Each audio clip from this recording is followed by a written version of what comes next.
उत्तराखंड विधानसभा ने धामी सरकार के अल्पसंख्यक शिक्षा विधेयक 2025 पारित कर दिया है। इस कानून से अब मुस्लिमों के साथ साथ सिख, जैन, बौद्ध, ईसाई और पारसी समुदाय के स्कूलों को भी अल्पसंख्यक दर्जा मिलेगा। इससे इन संस्थानों को सरकारी मान्यता और बच्चों को बेहतर शिक्षा का लाभ मिल सकेगा। उत्तराखंड विधानसभा में विपक्ष के भारी हंगामे के बीच धामी सरकार ने अल्पसंख्यक शैक्षिक संस्थान विधेयक 2025 को पास करा लिया।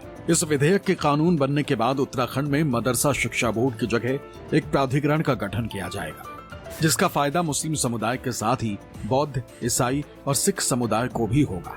सरकार की दलील है कि कांग्रेस के समय जब राज्य में मदरसा शिक्षा बोर्ड बनाया गया तो उसका एक ही मकसद था कि राज्य के मुस्लिम समुदायों को लाभ देना।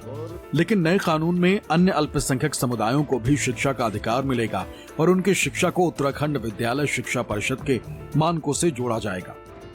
कांग्रेस के जमाने में जो विधेयक आया था या जो प्रावधान किया गया था, वो अल्पसंख्यक का फायदा केवल एक मुस्लिम समुदाय को देना चाहते थे, इसलिए उस प्रकार का विधेयक लाए।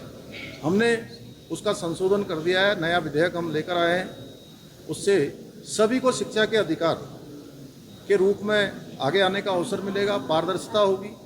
जो भाषा है, चाहे गुरुमुखी है या हमारी, और मुस्लिम समेत सभी को इसका लाभ मिलने वाला है। बिल पास होने के बाद सोशल मीडिया प्लेटफॉर्म एक्स पर सीएम पुष्कर सिंह धामी ने लिखा, आज बुधवार को विधानसभा में उत्तराखंड अल्पसंख्यक शिक्षा विधेयक 2025 पारित कर दिया गया है। अब तक अल्पसंख्यक संस्थानों की मान्यता केवल मुस्लिम समुदाय तक सीमित थी। वहीं मदरसा शिक्षा व्यवस्था में वर्षों से केंद्रीय छात्रवृत्ति वितरण में अनियमितताएं, मिड डे मील में गड़बड़ियां और प्रबंधन में पारदर्शिता की कमी जैसी गंभीर समस्याएं सामने आई थी। मदरसा बोर्ड की जगह अल्पसंख्यक शैक्षिक संस्थान अधिनियम बनाने को लेकर सरकार की अपनी दलील है, लेकिन विपक्ष का कहना है कि सरकार मुस्लिम समुदाय को टारगेट करने और अन्य अल्पसंख्यक समुदाय के वोट बैंक को साधने के लिए ऐसा काम कर रही है। इस सरकार के पास करने के लिए, गिनाने के लिए कुछ नहीं है, और ये सरकार बार बार अल्पसंख्यकों को केंद्र बिंदु में रख करके तरह तरह की बात करते हैं, और आपके सामने है देश और प्रदेश में क्या हो रहा है। कितनों का क्या है अब तक, कितनों का क्या कल्याण अल्पसंख्यक में लो। अल्पसंख्यक कल्याण कुछ है ही नहीं। अल्पसंख्यक पिटाई करो अभियान है।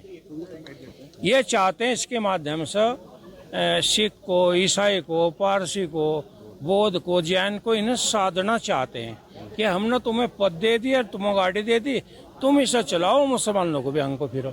इसके सिवा और कुछ नहीं है। उत्तराखंड विधानसभा का मानसून सत्र भले ही दूसरे दिन 2 घंटे 40 मिनट की कार्रवाई के बाद स्थगित हो गया, लेकिन हंगामे के बीच सरकार ने 11 अहम विधेयकों को पास करा लिया। उत्तराखंड की धामी सरकार लगातार कुछ ऐसे फैसले ले रही है जिन फैसलों के बाद प्रदेश ही नहीं, देश में भी उन फैसलों की चर्चा होती है। ऐसा ही एक फैसला सरकार ने 2 दिन पहले कैबिनेट में लिया और अब गैरसैंण विधानसभा सत्र में इस अधिनियम को सर्वसम्मति से पारित भी कर दिया गया है। ऐसा देश में पहली बार हो रहा है। उत्तराखंड सरकार ने मदरसा शिक्षा बोर्ड को पूरी तरह से खत्म करने का निर्णय भी लिया है और अब एक नए प्राधिकरण के तहत प्रदेश में रहने वाले अल्पसंख्यकों को एक ही जैसी शिक्षा मिल सकेगी। राज्य सरकार की यह पहल शिक्षा के क्षेत्र में एक नई क्रांति ला सकती है। अधीर यादव, देहरादून, न्यूज़ 24।